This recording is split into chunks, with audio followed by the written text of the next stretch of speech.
So, getting started. So today we're going to be talking about the production possibilities curve and the business cycle.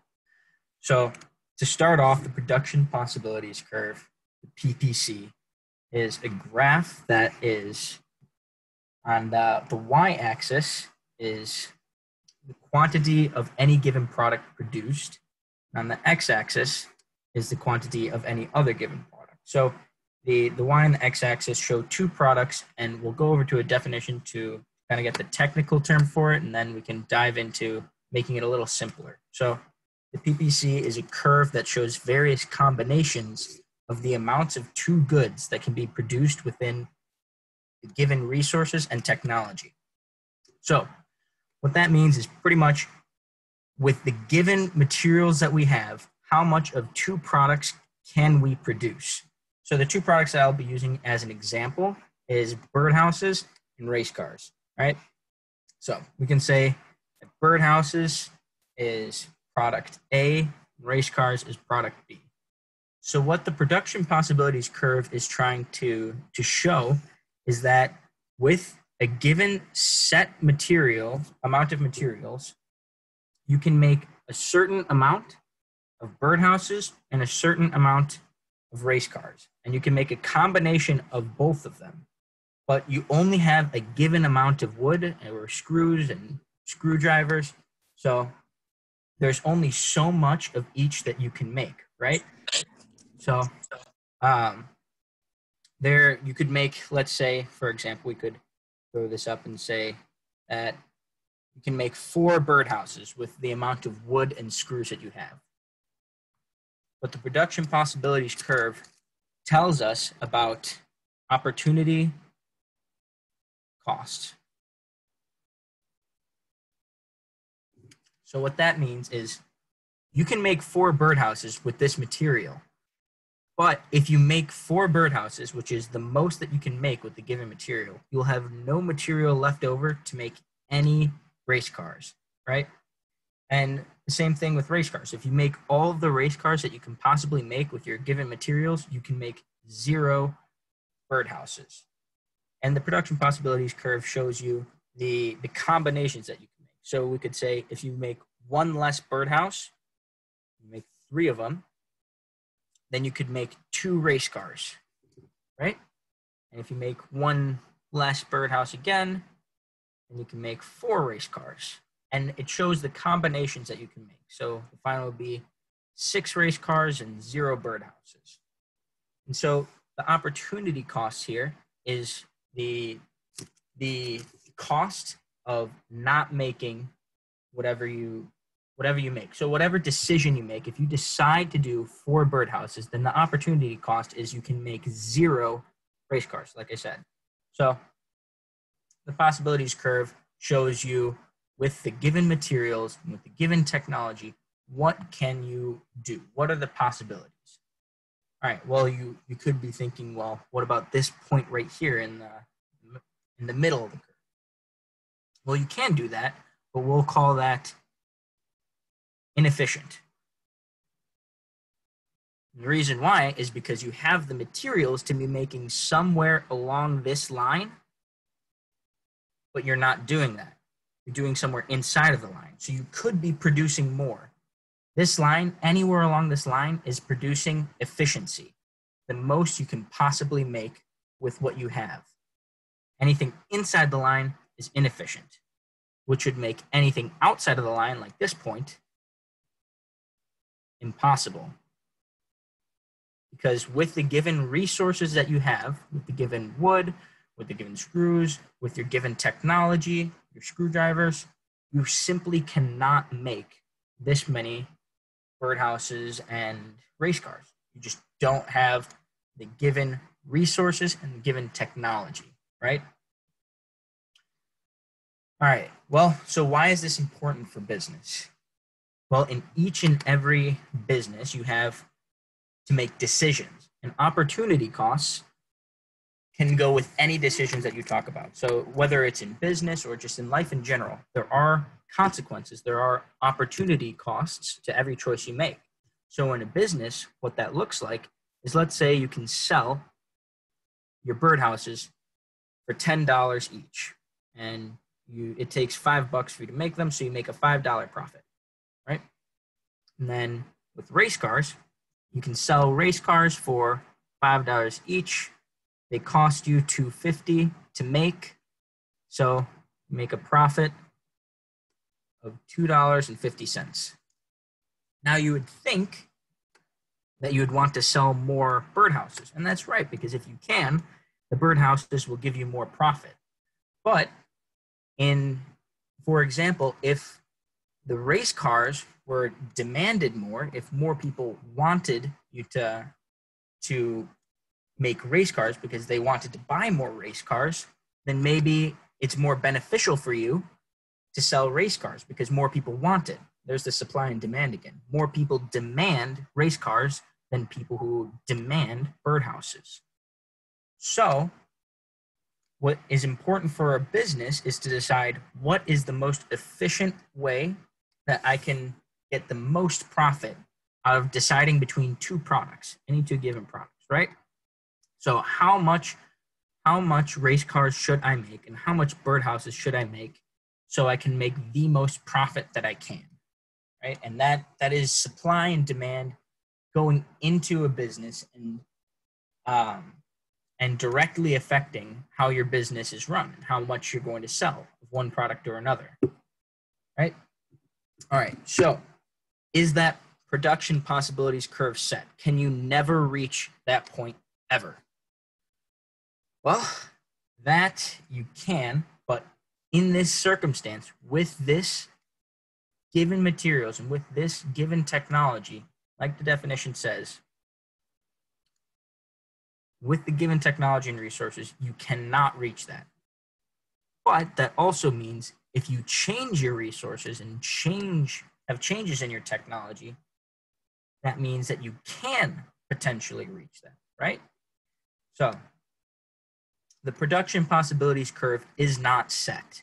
It can expand and it can contract, right? Okay, so what makes it expand? Well, first off, is new technology. All right, how does technology help it expand? Well, if we go back to our example up here, if instead of a screwdriver, you had a power drill or other power tools, you could probably make a lot more race cars and birdhouses within a given amount of time. You'd be faster, you'd be more productive, and you could just crank out the birdhouses or race cars. And you could get through it a lot faster. So you could produce more in a given amount of time than you could with a screwdriver, because a screwdriver is very manual and it takes a lot of time to screw in one screw. Whereas with a power tool, you'd be able to go much quicker. And that's how over time we've been able to produce more stuff. So another example would be how many cars we were able to produce as a country in the 1920s versus how many we have today. You know, we can make millions and millions of more cars, and that's because we have better technology, right? We have better assembly lines, we have robots doing a lot of the work, and we can just produce more stuff because we have more technology or newer technology and innovative ways of building products. All right, another way that we can increase the production possibilities curve, we talked about already increasing it through technology. Now we can talk about increasing it through resources. So more resources is the next way.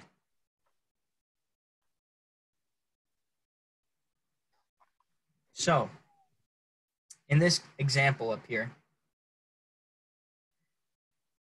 we have a set amount of wood, right?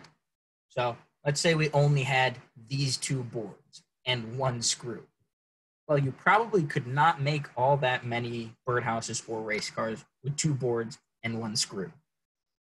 So if you had increased resources, whether that is, people to work on it, your labor, or the physical raw materials, like the wood and the screws, if you have more resources, then you can make more products, right? So more resources, if we discover more resources or find more ways to increase our ability to use resources, then our production possibilities curve will expand, right? Okay, well, those are the two main ways of how they expand. And how they contract, how it shrinks, is pretty similar. So the first one would be a destruction of technology.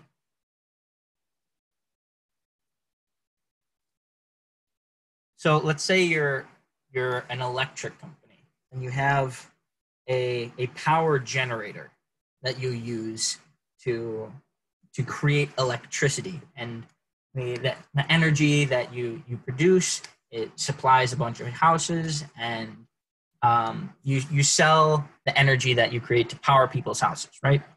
And let's say one day your power generator just explodes. It gets destroyed. Well, then there is much, much less energy that you can produce because your power generator has been destroyed. You've got nothing to produce it. So if you lose technology, if some way you don't have the technology that you normally have, then there is much less that you can produce. So you lose productivity. And that's one way. And the other way is also with resources. That's why I have supply chains over here. So disrupted supply chains. Now, what are supply chains? Maybe some of you have heard of the word being thrown around, or maybe you haven't, but supply chains is a pretty simple concept to understand. So what a supply chain is pretty much getting your product from beginning to end, from the basic raw materials to your race car. So obviously, you start off with a race car, you start off with the wood. You need the trees, right? You need to have people cut down trees to make the wood that you use to produce your race cars. So you start off with that. Then people change those trees into wooden boards that you're going to use, right? So you start off with the trees, you change it to wooden boards, you chain those wooden boards until your race car parts, and then finally it gets changed from your race car parts into your final product that you can sell. Now, this is what a supply chain is. It starts with the raw materials, and every step along the way to your final product is what we call your supply chain. All right. And let's say, for example, you were making these race cars, and all of the wood that came from your race cars, you got all the trees were cut down from California. And then one summer in California, it was particularly dry and hot, and there was a massive forest fire. And all the area that you used to have for production, you know, all of their raw materials, all the trees that normally you would be able to cut down and use and turn into your final product, a large majority of the trees have been burned down. So there's nothing that you can use. Well, if you don't have your raw materials and you can't get your boards, and you can't get your assembled parts, you can't make your final product, and you can't sell it. So that would be an example of a disrupted supply chain.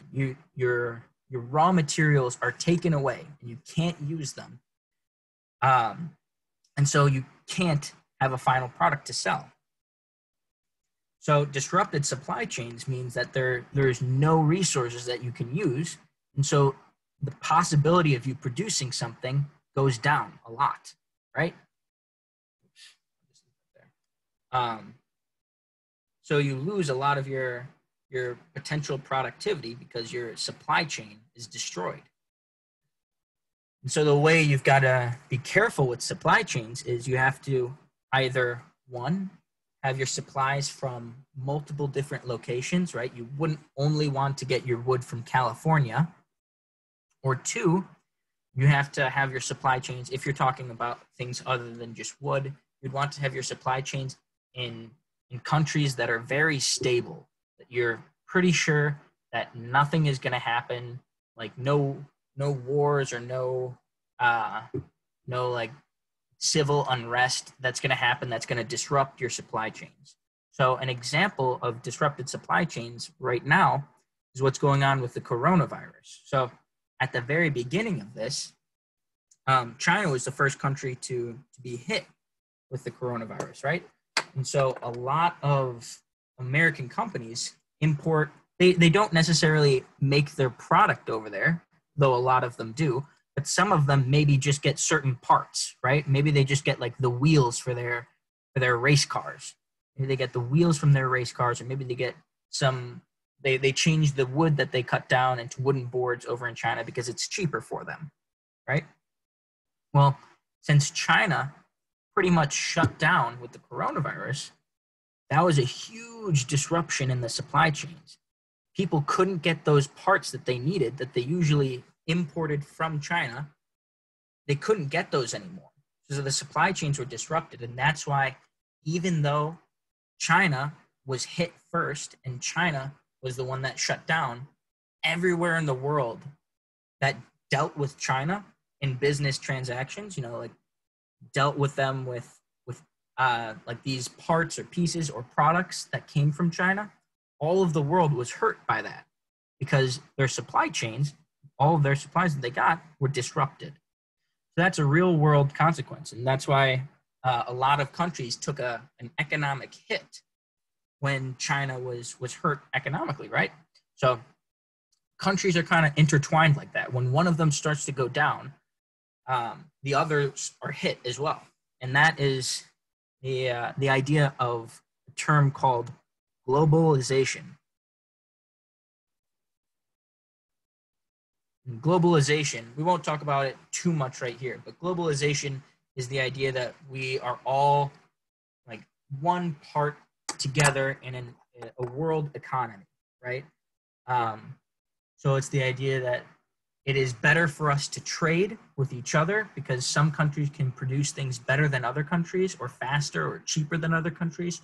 So it's more efficient for us to trade with each other and produce what we produce best, and have other countries produce what they produce best, and we trade those things.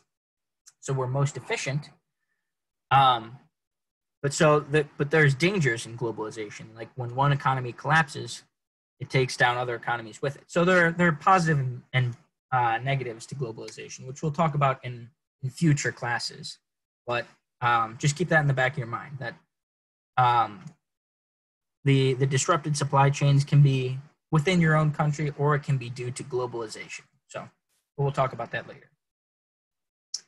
All right. Before I move on, any questions really quick on this section? Once, twice, sold. Okay. Moving on, and we're going to talk about the business cycle now. So, maybe some of you have heard of the term GDP before. And it's a very common business term that's used because it talks about the economic productivity of a country. But what does it really mean? What does GDP stand for? Well, this is going to get into some fancy business words here, but it is the gross domestic product. So gross, obviously not meaning nasty, but gross meaning, and here's the big business word, aggregate.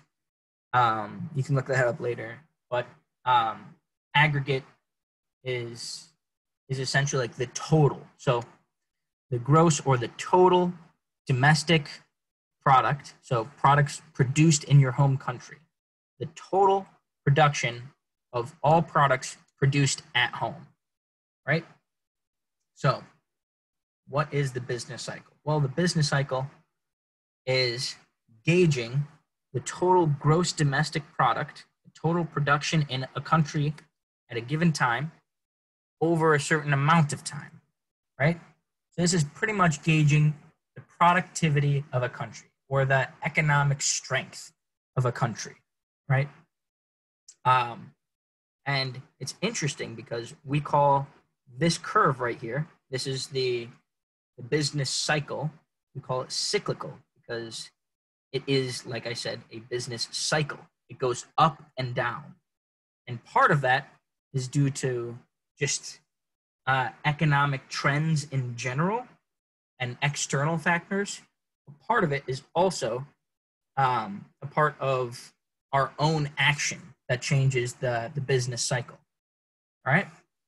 So there are a couple of terms that we use to describe the economic development of countries and where they're at in the business cycle. So in times when the economy is growing and increasing like this, we call that times or periods of expansion, because our capability to produce our productivity is expanding. We're growing. We're building more things. We're selling more products. We're hiring more people, and so the economy is doing really well. And so, what causes those periods of expansion? Right, well, the external causes are very, very similar. In fact, they're the exact same as the causes for our production possibilities curve. So new technology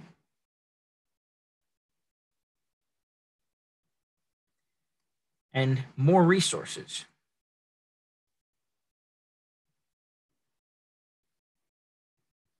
But what does that affect really, right? And in the same way, we can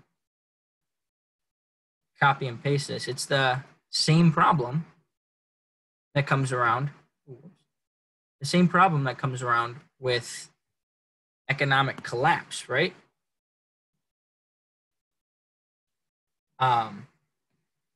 So with economic downturns, the problems with technology and the problems with resources, right? So, but what does this affect? Why does it make the business cycle change? Why does the economy start to go down or to go up? All right, well, we can talk about this over here. So if we talk about technology, if we find new ways to produce more efficient technology, well, what does technology do? It helps you produce more products. So production increases. And if there's more production, then what happens? Well, you need more laborers, you need more workers to produce things. So labor increases because you need more people to help you produce. And when labor increases, then unemployment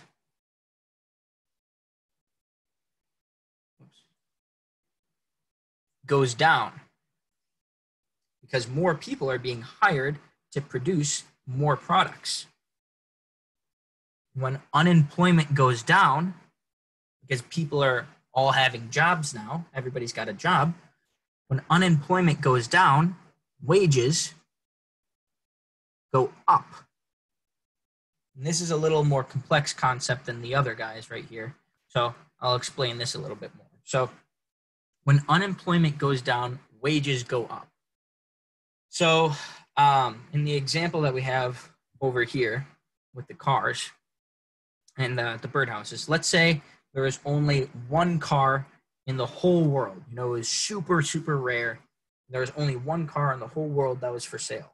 Well, maybe that one race car is going to cost like $2,500 because it's the only one in the whole world. But if there's millions and millions and millions of these cars, then maybe it's only going to cost 50 cents, right? Because there's so many of them. And it's the same idea with labor, right? So if there's a lot of people who are looking for a job, if there are a lot of people out there who need a job, well, then the wages go down. If there's more unemployment, then the wages go down because you need to do less to get, right? I mean, you don't have to do much to to get people to be hired by you, and you can't pay them all that much either. But if there's a very low unemployment, then there are very few people who are out there who need a job. And so you have to make your job very, very attractive by making your wages super high so that other people will want you, or other people will want to work for you. So you have to make your wages higher so that it makes your job more attractive, right? So you have to pay your laborers more so that they'll want to work for you as opposed to working for somebody else. So it's more competitive when unemployment is down. So that's why when unemployment goes down, wages go up. And when wages goes up, spending goes up because you have more money in your pocket, right? So if you have a job and you just got a raise because people want to keep you at your company instead of having you go somewhere else looking for a more well-paying job, you just got a raise, you have a great solid job, then you know what? Then the next time you're thinking about getting a new iPhone, maybe you're just going to buy that new iPhone because you have the money to do so. Like you have money in your pocket, you have the money to do it, and you need a new iPhone because your old iPhone's a little bit slow or outdated. So you're going to go and buy that new iPhone. You're going to start spending more on products. And when you spend more on products, it brings you back to production. Production increases because more people demand products, right? So this is what we call the virtuous cycle. Because when one thing changes, everything changes around it. So when one thing goes up, everything else goes up too. So in that way, with technology, and you can produce more, or new resources, and you can produce more, the same thing happens where everything starts to go up. And that's where we get periods of expansion. All right. Well then, what about recessions, right? What about contraction? Because that's what we call this guy down here. We start to head down this slope, downhill. We can call this either recessions or contractions. All right. Well, it's the same thing that happens, but in a different way. In the same way that all of this starts to go up in times of benefit, it can all start to go down in times of economic hardship. So if technology is destroyed or resources are scarce, there's not many of them, then people can't produce as much. When they can't produce as much, they don't need as much labor. And when there's less people who need labor, unemployment goes up. And less people have jobs. And because unemployment goes up, wages go down because they don't need to pay people as much to keep them attracted to the job. And the companies can't afford to pay people as much. So they're being forced to put their wages down. And then when wages goes down, spending goes down. And then it goes back to production. And this, what we call the destructive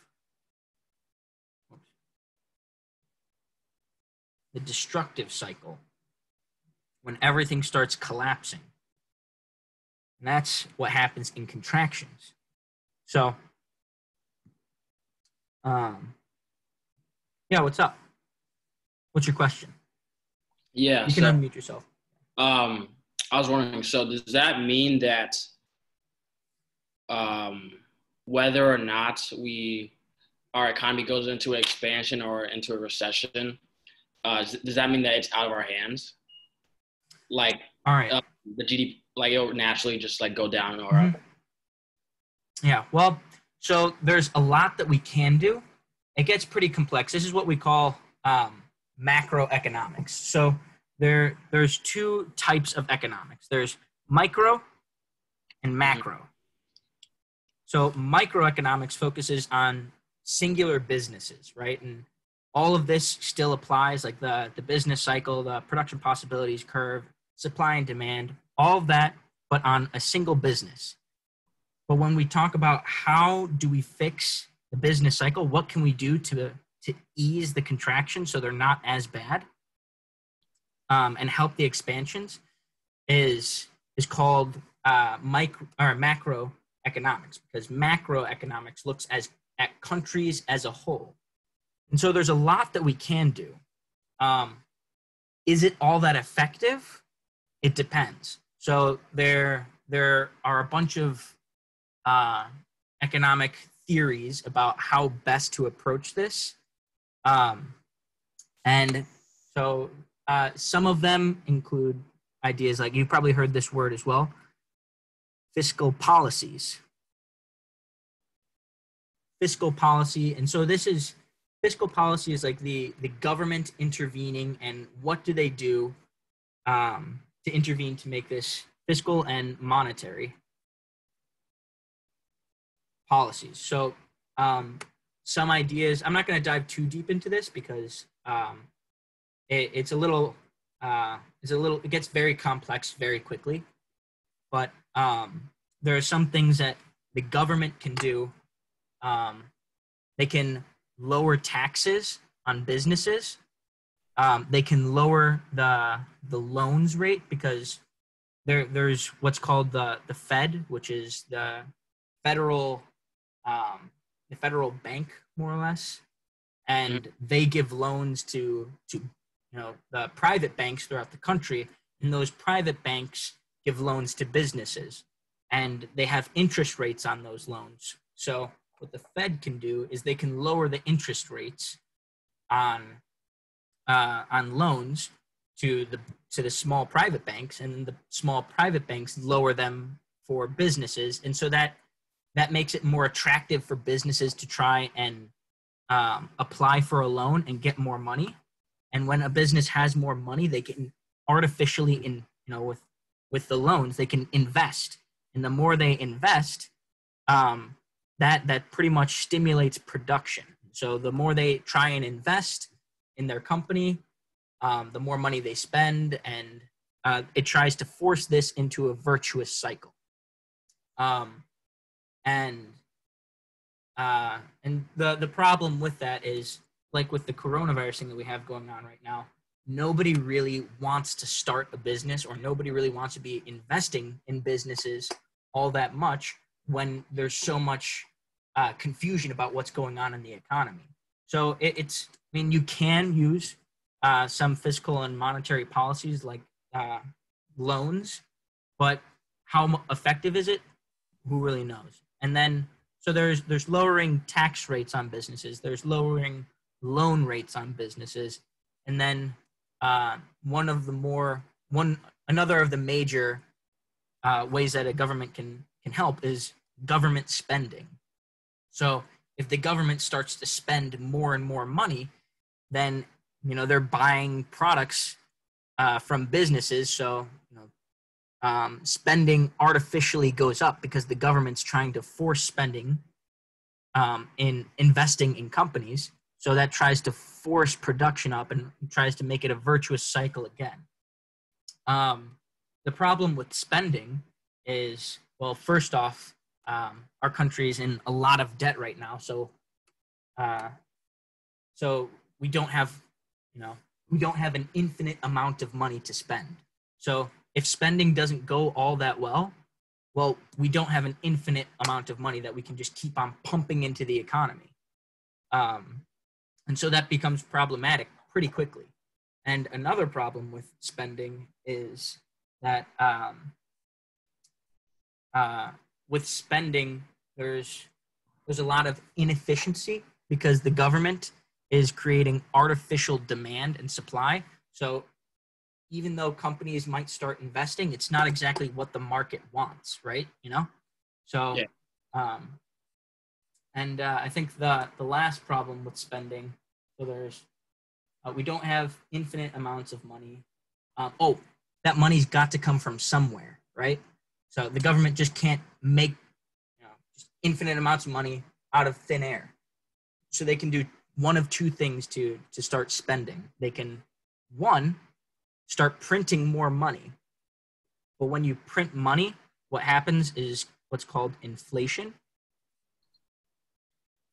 So let's say you have $1, and then, let's say there's $10 in the economy, right? So each $1 is that you have in your wallet. Let's say each of you have $1 in your wallet, and there's $10 in the economy. And that $1, since there's $10 in the economy, is 1/10 of the total amount of money. So that makes it 1/10 as valuable as all the money out there.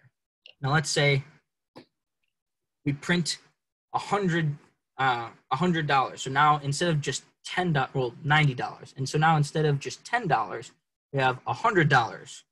That makes your dollar worth less money because there's more money out there right now. So the government can just print money to start spending more, but that makes all of the money that's out there less valuable. So that's a problem. That's bad. Huh? I said that's bad. Yeah. That's what we call inflation. And then, so they can either print more money and cause inflation, which is problematic. And it's a dangerous balance that you play there. And other than that, they could tax people to get the money, because all the money that the government has comes from taxpayers, so individuals. But when you raise taxes, then people are going to spend less because they don't have as much money, and businesses are going to produce less, or they're going to invest less because they don't have as much money. So the government tries to force up spending, but in the same way, spending goes down and production goes down. So it's a dangerous game to play.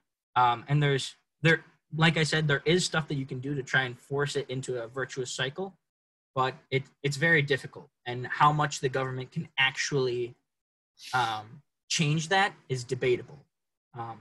It's kind of up in the air with economists. Anyway, good question. Yep. That was a really good one. All right, moving on. So, checking the time. All right, well, I guess we probably won't get to corporate social responsibility, so I'll just cross that out for right now. We'll just finish up with the business cycle because we'll have enough to talk about. Anyway, so what are some internal reasons why business cycle changes? Well, we have to start with some peaks and troughs. So, peaks and troughs, right? This is a trough. This is a peak.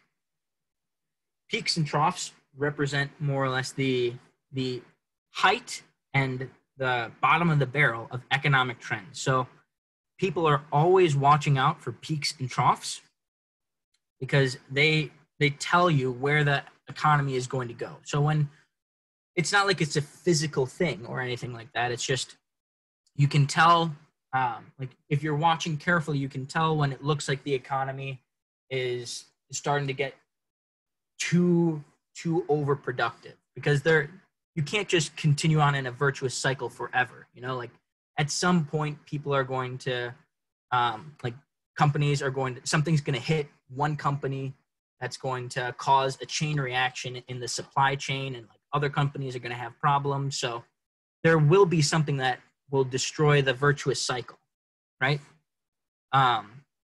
And it can happen on a small scale and spread out to a large scale. So there can be problems that happen. So people are always trying to be cautious of those problems. And this kind of gets into investing. So investors always want to sell at the high and buy at the low. That's like the little phrase that's always used in the stock market. Sell high, buy low. And so investors, people who are buying and giving loans to companies or trying to buy ownership in a company, they try, and watch for these peaks and troughs. And when they sense that there is a peak coming, they start trying to sell off all of their stocks or sell off their investments, right? And when they sell off their investments and are trying to be more careful with their money, spending goes down, right? And that can push us into a destructive cycle. So what happens with the internal is it's actually really interesting. What changes the internal? You and your choices. So whatever you think about the economy, that is going to inform the way you act towards it. So if you think the economy is going to be really hard and you need to save up because you might get a pay cut or you might even lose your job, then you're going to start spending less. And when you start spending less, it moves into a destructive cycle.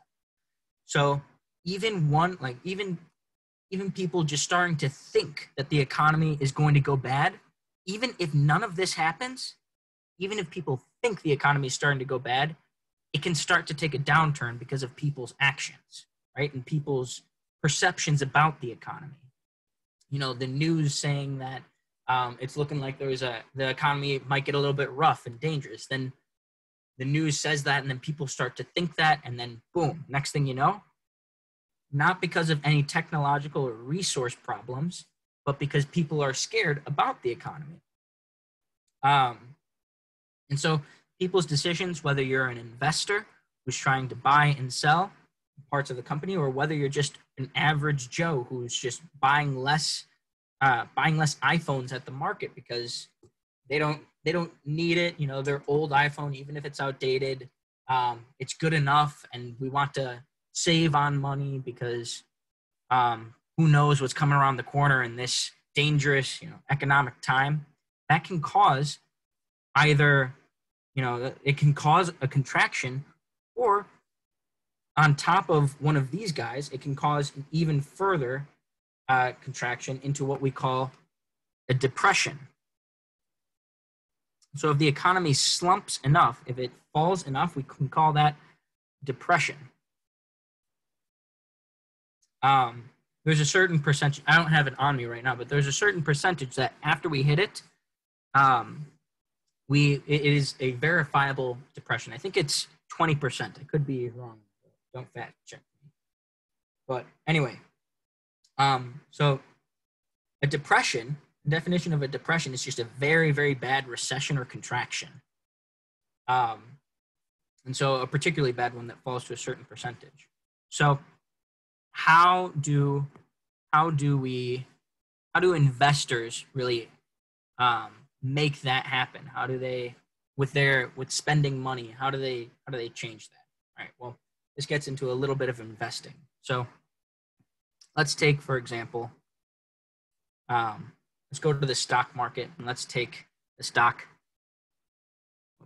Let's go Snap Inc., which for those of you that don't know, Snap Inc. is the company that owns Snapchat.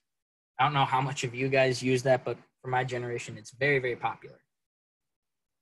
Anyway, let's look at the stock market. Price over time.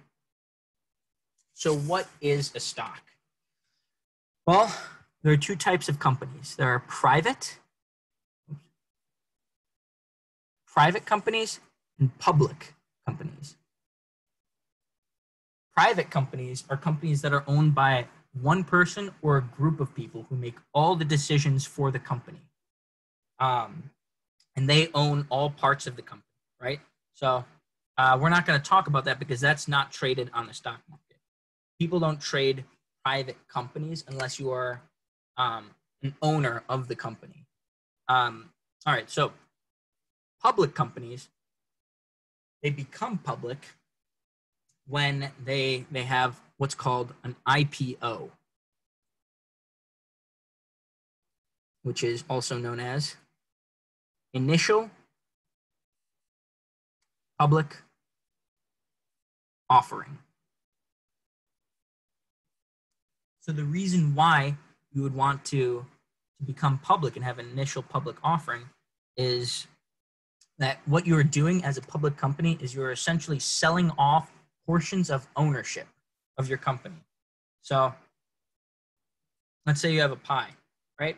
And then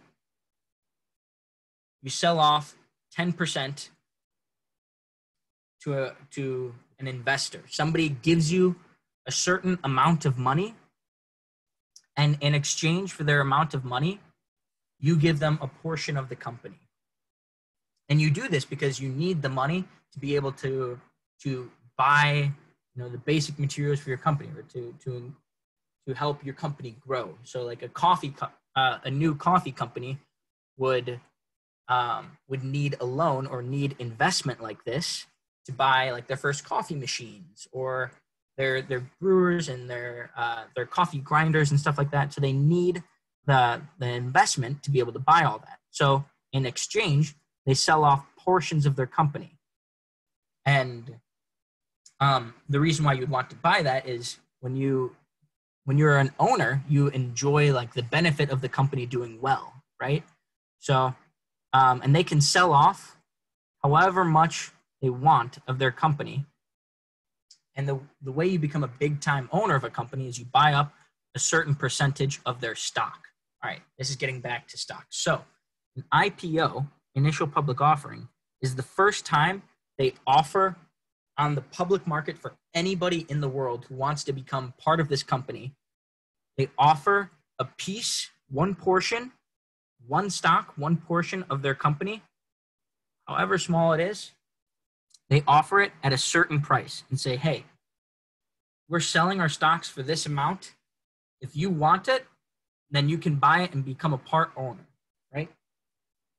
You can become a part owner of Snapchat if you buy a stock in it. And when it's put out after its IPO, it can either tank or it can go up. And the reason for that is the company sets pretty much what they think their company is worth. So let's say, I think Snapchat, let me pull it up right now.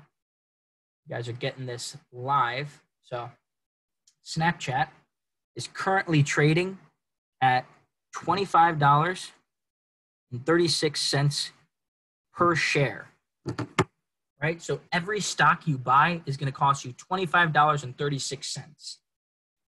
And the beauty of trading on the stock market is that the stock market is perfect supply and demand. Because if people think in this moment that Snapchat is worth per stock $25.36, then they're going to buy, and it's going to increase the price because more people demand it. If they don't think it's worth it, it's going to drop the price. So that's why you get the funky graphs in the stock market like that, because people are actively in real time. This is happening in real time. People are saying, I think it's worth it. No, I don't think this company is worth it because they made a bad decision. I think they're like making better decisions. Their finances are looking really good. They're making a lot of money. Oh, they made a stupid mistake. It's going to go down. So all of these changes happen because it is the perfect supply and demand. People are demanding more or less parts of the company, right? They want to be a part of the company if it's doing well, and they don't want to be if it's doing poorly. So they invest more in a company if it's doing well, if they think that in the future the company will do well. So let's say for some reason all other, let's say Snapchat, they put out something stupid on Twitter or in advertising, and everybody thought, oh no, this is going to be really bad for Snapchat. Like people are going to stop using it because they said something stupid. Snapchat stock would drop like a rock, right? And then let's say the next day, for some reason, all other social media outlets were taken offline. They were, they went out of business. And Snapchat would shoot up because they're the only company out there and everybody would be using it. So everybody knows that Snapchat would be making a lot of money because they're the only people in the business. So its stock price would go up. And the stock price is reflecting what people think is going to happen with Snapchat, how well it's going to do in the future. And so what investors try to do is they try to buy portions of the company when it's low. Let's say let's say this is $20. Try and buy it when it's low, and sell those portions of the company when it's at its highest, right? So I think right now, just so you know, fun fact, Snapchat has 36.03 billion stocks out there. So yeah, you'd be a partial investor if you bought one stock, but since there are 36 billion stocks out there, you're probably not going to have all that much of a slice of the pie. So you're not going to be too big of an owner in Snapchat. So you don't really get to make all the big decisions unless you buy a ton of stock. And that's what decides who the owners are of the company, who has like a certain percentage of the stock ownership. The more of a percentage you have, the more decisions you can make over the company. Anyway, why is this important? Well, just like we were saying, investors try and sell at the peaks. So they stop investing, they stop giving money to companies when it's at the peaks. And so that makes spending go down, right? Investment goes down, so companies don't have as much money to create new factories or make more products or hire new people. So spending goes down, investment goes down. And that really, that can hurt an economy a lot. And in the same way, when an economy is at its low point, investors, if investors think that they've hit the low point and it's going to go up, because remember, investors are trying to think long term. They're not thinking, oh, we're in like a terrible time right now. They're thinking, all right, if I buy now, in like a couple months, could I sell it up here? And that's what the investors are trying to do. And that can really help pull us out of a trough. When investors start investing again and paying companies, that helps us grow economically again because the companies have more money to grow their business, right? So really, a huge part of the business cycle, aside from external factors like technology and resources, a huge part of the business cycle is psychological. Like what people are thinking about how the economy is going to do. Do they think that the economy is going to be booming? Do they think that it's going to be what we call in the stock market a bull market, which means that it's doing very well? Or do they think it's going to be a bear market, which means that it's doing very poorly? So bull means in a certain amount of time, in a certain change in time, a stock went up more than 20%. And in the same way, a bear is in a certain change in time, the stock went down 20% or more.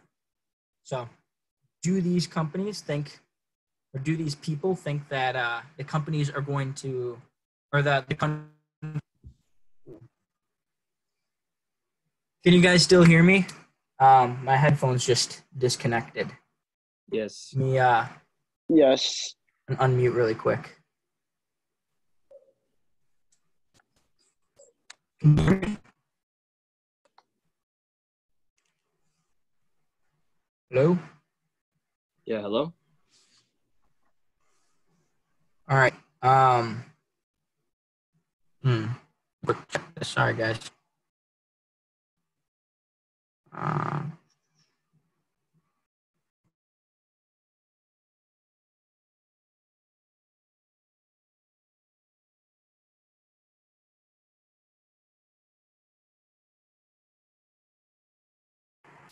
There we go. Okay, we're all good to go. All right, so a bull or a bear economy, right? So company or investors and individuals are trying to always see if the economy is going to do well and is going to be a bear economy or a bull economy, or if it's going to do poorly and be a bear economy. So people are always on the lookout for how well or how poorly the economy is going to be doing, and even them thinking about that, even them thinking if the economy is going to get better or going to be worse, is going to change the actual business cycle for better or for worse. So your spending habits, your investments, all of that can change for better or worse the economy of businesses and the country as a whole. So, and it looks like we're pretty much at time here. So that's all I got for you guys for now. We'll talk about corporate social responsibility later. So if any of you have questions, you can ask them now or in office hours. Yeah, if not, you're free to go. Thank you. Thanks, guys. Have a good day. Thank you. Thank you. I have a question. All right. So Any questions? Oh, can I ask a question? Hold on a second. For some reason.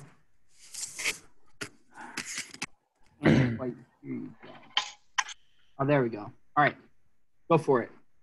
Relax. Okay, so I just got home. I had my dentist appointment. Is there like a way I could like see a recap of this? Yeah, so I don't know if it tells you this on your screen, but I'm actually recording this lecture right now. All of the lectures that I have are going to be recorded. So I'm going to put this up on YouTube when we're all finished with this, and yeah, you can check it there. Yeah, so it should be pretty easy for you to get. I'll let you know when I have it uploaded. All right, thank you. Yeah, no problem, man. See you at office hours. Thanks for the class. Yeah, no problem. Thanks for coming in. All right. I have a question. Go for it.